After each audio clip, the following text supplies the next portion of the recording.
السلام علیکم ورحمۃ اللہ وبرکاتہ۔ میرا نام ہے ساجد محمود اور آپ دیکھ رہے ہیں میرا یوٹیوب چینل ساجد انسپائر۔ امید ہے کہ آپ خیریت سے ہوں۔ اگر آپ ایک بیٹی کے باپ ہیں، آپ کی بیٹی جوان ہے یا جوان ہونے کے قریب ہے، تو یہ میرے بھائی یہ ویڈیو آپ کے لیے خاص ہے، کیونکہ آپ کے کندھوں پر اپنی بیٹی کی کچھ ذمہ داریاں ہیں۔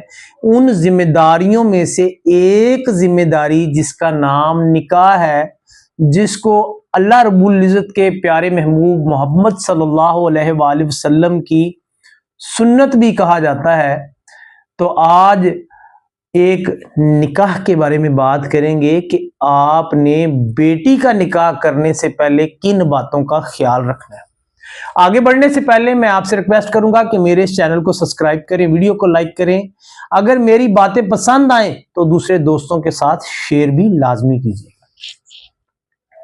آپ صلی اللہ علیہ وآلہ وسلم کے ایک صحابی جن کا نام تھا مغیرہ بن شیبہ رضی اللہ تعالی عنہ، وہ آپ کے پاس تشریف لائے اور فرمانے لگے، اللہ کے نبی، میں نے ایک عورت سے نکاح کا ارادہ بنایا ہے۔ تو آپ صلی اللہ علیہ وآلہ وسلم نے فرمایا، اے میرے صحابی، اسے دیکھ لو، تم دونوں کے درمیان میں محبت اور موافقت بڑھ جائے گی۔ یعنی کہ آپ صلی اللہ علیہ وآلہ وسلم نے اپنے صحابی کو نکاح سے پہلے لڑکی کو دیکھنے کا حکم دیا۔ صرف یہ نہیں کہ آپ صلی اللہ علیہ وآلہ وسلم نے اپنے صحابی کو دیکھنے کا حکم دیا، بلکہ خود آپ صلی اللہ علیہ وآلہ وسلم اما خدیجہ رضی اللہ تعالی عنہا کا کاروبار سنبھالتے تھے۔ اما خدیجہ رضی اللہ تعالی عنہا آپ کی دیانتداری، آپ کی ایمانداری، آپ کے خلوص، آپ کے اخلاق، آپ کی سچائی سے متاثر ہو کر اما خدیجہ رضی اللہ تعالیٰ عنہ، جو محمد صلی اللہ علیہ وآلہ وسلم کی پہلی زوجہ، ہم سب کی ماں اما خدیجہ رضی اللہ تعالیٰ عنہ نے آپ صلی اللہ علیہ وآلہ وسلم کو نکاح کا پیغام بھیجا۔ حضرت نفیسہ بنت امیہ رضی اللہ تعالیٰ عنہ وہ آپ صلی اللہ علیہ وآلہ وسلم کے پاس اما خدیجہ رضی اللہ تعالیٰ عنہ کا پیغام لے کر آئیں کہ اے محمد صلی اللہ علیہ وسلم، آپ نکاح کیوں نہیں کر لیتے؟ تو آپ نے فرمایا کہ میرے پاس ابھی اتنے وسائل نہیں ہیں۔ تو حضرت نفیسہ بنت امیہ کہنے لگی کہ اگر وسائل کا انتظام ہو جائے تو پھر کیا آپ نکاح کر لیں گے؟ محمد صلی اللہ علیہ وآلہ وسلم نے فرمایا، کون عورت ہے جو نکاح کرے گی؟ انہوں نے فرمایا، خدیجہ بنت خویلد۔ محمد صلی اللہ علیہ وآلہ وسلم کے پاس نکاح کا پیغام خدیجہ رضی اللہ تعالیٰ عنہ نے حضرت نفیسہ بنت امیہ کے ذریعے بھیجا۔ دونوں خاندانوں کے درمیان سے دو بڑے کھڑے ہوئے، ایک نبی کریم صلی اللہ علیہ وآلہ وسلم کے چچا ابو طالب اور دوسری طرف سے عمرو بن اسد۔ حضرت خدیجہ رضی اللہ تعالیٰ عنہ کے چچا عمرو بن اسد اور نبی کریم صلی اللہ علیہ وسلم کے چچا ابو طالب، ان دونوں نے یہ معاملہ طے کیا اور آپ صلی اللہ علیہ وآلہ وسلم کے ساتھ اما خدیجہ کا نکاح ہوا۔ یعنی کہ نبی کریم صلی اللہ علیہ وآلہ وسلم نے اپنے صحابی کو بھی یہ حکم دیا کہ تم لڑکی کو ایک نظر دیکھ لو، اس سے تم دونوں کے درمیان محبت اور موافقت پیدا ہو جائے گی۔ اور خود بھی اما خدیجہ رضی اللہ تعالیٰ عنہ کے ذریعے سے جو پیغام آیا، اما خدیجہ نے آپ کو دیکھ کر اور پھر آپ صلی اللہ علیہ وسلم کو نکاح کا پیغام بھیجا۔ نبی کریم صلی اللہ علیہ وآلہ وسلم کی عملی زندگی جو سی ہمارے سامنے نمونہ پڑی ہوئی ہے، اور ہم معاشرتی سطح پر کیا کرتے ہیں کہ لڑکی کی شادی کرنی ہے یا لڑکے کی شادی کرنی ہے، لڑکی کو لڑکے کے سامنے کرنا جون سا ہے وہ گناہ کبیرہ سمجھا جاتا ہے، کہ لڑکی جون سی لڑکے کو نہ دیکھے، لڑکا جون سا لڑکی کو نہ دیکھے۔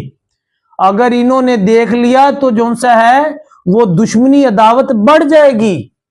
کرنا دونوں کا نکاح ہے، حکم اللہ کے نبی کا ہے کہ دونوں جون سے ایک دوسرے کو دیکھ سکتے ہیں، لڑکی لڑکے کو دیکھ سکتی، لڑکا لڑکی کو دیکھ سکتا ہے۔ لیکن یہاں رواج الٹ ہے، لڑکی دیکھنے کے لیے جانا ہے تو جیٹھ نے جانا ہے، لڑکے کی ماں نے جانا ہے، باپ نے جانا ہے، بھابھیوں نے جانا، چچا تائے ماموں پھوپھی ہر کوئی جائے گا، لیکن لڑکے کو لڑکی دیکھنے کی اجازت نہیں ہے، نہ ہی لڑکی کو لڑکا دیکھنے کی اجازت ہے۔ آپ صلی اللہ علیہ وآلہ وسلم کے پاس ایک لڑکی آ گئی اور آ کر کہنے لگی، اے محمد صلی اللہ علیہ وآلہ وسلم، میرے باپ نے میرا نکاح میری مرضی کے خلاف کر دیا ہے، میرے سے پوچھے بغیر کر دیا ہے۔ آپ صلی اللہ علیہ وآلہ وسلم نے فرمایا کہ لڑکی کی مرضی پر اس نکاح کو موقوف بنا دیا، اگر لڑکی چاہے تو اس نکاح کو رکھے، قائم رکھے، نہیں تو اس نکاح کو ختم کر سکتی ہے۔ سنن نبی داؤد کی حدیث ہے 2096 نمبر۔ آپ صلی اللہ علیہ وآلہ وسلم نے فرمایا، کنواری ہو یا بیوہ، ان کی مرضی کے خلاف نکاح نہ کیا جائے، ان کی رضامندی جو ان سی ہے وہ لازمی شامل ہونی چاہیے۔ ہاں، کنواری لڑکی جو ان سی ہے، اگر اس سے والدین یہ پوچھتے ہیں بیٹا آپ کا نکاح کرنا ہے، تو اگر وہ لڑکی خاموش رہتی ہے تو اس کی جو خاموشی ہے وہ لڑکی کی جانب سے اجازت ہوتی ہے۔ حدیث مبارکہ 5136 نمبر۔ تو آج کے معاشرے میں نہ لڑکے سے کوئی پوچھتا ہے کہ آپ نے بیٹا لڑکی کو ایک نظر دیکھ لو، یہ پیارے حبیب کی سنت ہے، نبی پاک کا طریقہ ہے، نہ لڑکی والے اجازت دیتے ہیں کہ لڑکے کو ایک نظر دیکھ لو، کیونکہ یہ دین نے ان کو حق دیا ہے، آپ نے اور میں نے ان کا حق یہ چھین لیا۔ اما خدیجہ رضی اللہ تعالیٰ عنہ کے نکاح کے بعد اگر ہم محمد صلی اللہ علیہ وسلم کی دوسری بیوی اما عائشہ صدیقہ رضی اللہ تعالیٰ عنہ اگر ان کی بات کریں تو آپ صلی اللہ علیہ وسلم، صحیح بخاری حدیث نمبر ہے 3895 نمبر، آپ صلی اللہ علیہ وسلم فرماتے ہیں کہ مجھے خواب میں دکھایا گیا کہ تم میری زوجہ ہو۔ محمد صلی اللہ علیہ وسلم کی زندگی کی عملی تصویر ہمارے سامنے ہے کہ لڑکی ہو یا لڑکا ہو، باہم خاندانوں کے بڑے تو فیصلہ کریں ہی، بالکل ٹھیک ہے، کیوں کہ دو خاندانوں کا تعلق قائم ہونے جا رہا ہے، دو خاندانوں کو آپس میں جوڑا جا رہا ہے، وہاں پر یہ مت بھولیں کہ دو خاندان تب جڑیں گے جب دو دل جڑیں گے، اور وہ دو دل ایک لڑکا اور ایک لڑکی ہے، جنہوں نے زندگی کے ایک بندھن میں بندھنے جا رہے ہیں۔ خاندان والے خاموشی سے حکم کرتے ہیں کہ لڑکی کو کہ ہم تیرا رشتہ دیکھنے جا رہے ہیں یا رشتہ تیرا دیکھا ہے۔ یہ جملہ، یہ حکم ہے، رائے نہیں ہے۔ رائے کیا ہوتی ہے؟ رائے یہ ہوتا ہے بیٹا ہو یا بیٹی ہو، اس سے پوچھا جائے بیٹا بیٹی ہم آپ کی شادی کے لیے، آپ کے نکاح کے لیے ہم کوئی لڑکا فلاں دیکھنے جا رہے ہیں، کیا تیری رضامندی اس میں ہے؟ کیا تو اس میں خوش ہے؟ یہ جملہ جون سا ہے پوچھا نہیں جاتا، خاندان کے بڑے جون سے ہیں کام مکمل کر کے آ کے اس لڑکے کو لڑکی کو مبارک دے دیتے ہیں، یہ مبارک ہو، آپ کا رشتہ طے ہو گیا۔ اللہ نہ کرے، اللہ نہ کرے، ایسے معاشرے میں بہت سارے مسائل کھڑے ہو جاتے ہیں۔ لڑکا یا لڑکی دونوں خواہش رکھتے ہیں کسی اور جگہ نکاح یا شادی کرنے کی، لیکن والدین اور گھر کے بڑے جون سے ہیں ان کو بائی فورس زبردستی جون سا ہے کسی اور جگہ فٹ کرنے کی کوشش کرتے ہیں جو خلاف شریعت ہے، خلاف قانون اسلام ہے، جو اللہ اور اللہ کے رسول کے بنائے ہوئے احکامات کی قطعاً واضح جون سا ہے وہ خلاف ورزی ہے۔ اس لیے ایسے جڑے ہوئے رشتے جون سے ہیں بعد میں ڈیورس ہوتی ہے، طلاق ہوتی ہے، دو لوگ آپس میں اکٹھے زندگی بسر نہیں کر سکتے، دو خاندانوں کے درمیان لڑائی جھگڑا فساد کے علاوہ کچھ نہیں ہوتا۔ آپ سے ریکویسٹ ہے، آپ بیٹی کے بڑے ہیں، آپ بیٹے کے بڑے ہیں، آپ نے فیصلہ کرنا ہے، اور فیصلہ کرنے سے پہلے بیٹی کی رائے ضرور لے لیجئے گا، بیٹے کی رائے ضرور لے لیجئے گا۔ کیوں؟ یہ ان کو اللہ رب العزت نے حق دیا ہے، ہم نے ان سے ان کا حق چھین لیا ہے۔ کیوں؟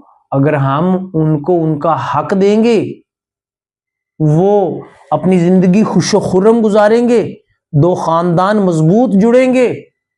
اور اگر خالی دو ایسے لوگوں کو باہم جوڑنے کا نام نکاح ہے جن کے بارے میں جن کے دل نہ ملتے ہوں، جن میں آپس میں محبت نہ ہو، تو یہ نکاح نہیں ہے۔ کیوں؟ آپ صلی اللہ علیہ وآلہ وسلم نے اس لڑکی جو آپ کے پاس تشریف لائی اور اس نے کہا کہ اے محمد صلی اللہ علیہ وسلم، میرے باپ نے میری مرضی کے خلاف جون سا ہے میرا نکاح کر دیا ہے، تو آپ صلی اللہ علیہ وسلم نے اس نکاح کو موقوف قرار دے دیا لڑکی کی مرضی کے ساتھ، کہ اگر وہ لڑکی چاہے اس نکاح کو رکھے، نہیں تو وہ فوراً اس کو ختم کر سکتی ہے۔